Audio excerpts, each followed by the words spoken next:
ಮನೆಯನ್ನು ಕೊಡಿಸಿ ಅಂತ ತಾನೇ ಹೇಳಿದ್ದು, ಅದೇ ತಾನೇ ಹೇಳಿದ್ದು. ಅದಕ್ಕೆ ಹೋಗಿ ಹೋಗಿ ಮನೆಗೆ ತೆಗಿಯ ಗೇಟ್ ತಕೊಡ, ತೆಗಿಯ ಗೇಟು ಡೋರು ತೆಗಿಯ.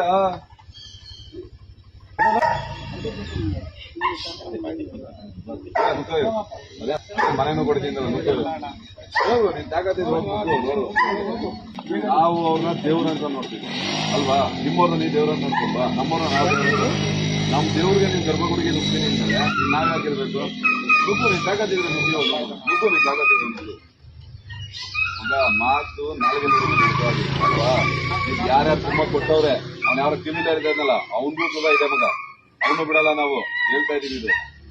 ಇದು ಹೊಡಿತ ನುಗ್ಗಿ ಹೋಯ್ತು, ಹೆಜ್ಜೆ ಆಗ್ತೀಯಾ? ನಮ್ಮ ಯಜಮಾನರಲ್ಲೆಲ್ಲ ನಿಮ್ಮ ಯಜಮಾನರು ಅವರೊಳಗೆ ನಮ್ಮ ಯಜಮಾನ ನೋಡ್ಬೇಕಂತ ಸಂಶಯ ಯಾವುದೇ ತರ ಕಾಣೋದು ಕಂಟಿನ್ಯೂ. ನೀವು ಯಜಮಾನ್ರ ಲೆವೆಲ್ ಅವ್ರಿಗೆ ಯಾಕೆ ಹೋಗ್ತೀರಾ? ಯಾರ ತಪ್ಪು ಮಾಡಿದ್ರೆ ನೀನು ಅವ್ರು ಕೇಳೋದು, ಯಜಮಾನ್ರ ಲೆವೆಲ್ ಅವ್ರಿಗೆ ಯಾಕೆ ಮಾತಾಡ್ತೀರಾ ನೀವು? ಕೇಳು, ಅಲ್ಲೇ ಕೇಳು. ತೂಗು ದೀಪ ಮಾಡ ನಮ್ಮ ಯಜಮಾನ್ರು, ಅಲ್ಲೇ ಕೇಳು, ಅವ್ರೆ ಕೇಳು, ಹೋಗು.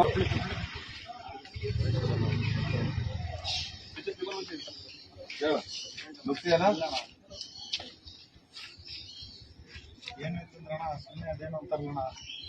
ನಮ್ಮ ಯಜಮಾನ್ರ ಬಗ್ಗೆ ಮನೆಯನ್ನು ಕೊಡಿತೀನಿ ಎಂದಂತ ಸುಬ್ಬು ಎನ್ಮೂರ್ತಿ ಅವರು ಇದಾರೆ ಇಲ್ಲಿ. ಅವ್ರು ಹೇಳ್ತಾ ಇರೋದು ಒಂದೇ, ನಾನು ಯಾವ್ದು ಹೇಳಲಿಲ್ಲ, ನನಗೆ ಕುಮ್ಮ ಕೊಟ್ಟು ಹೇಳ್ಸಿದ್ರು ಅಂತ.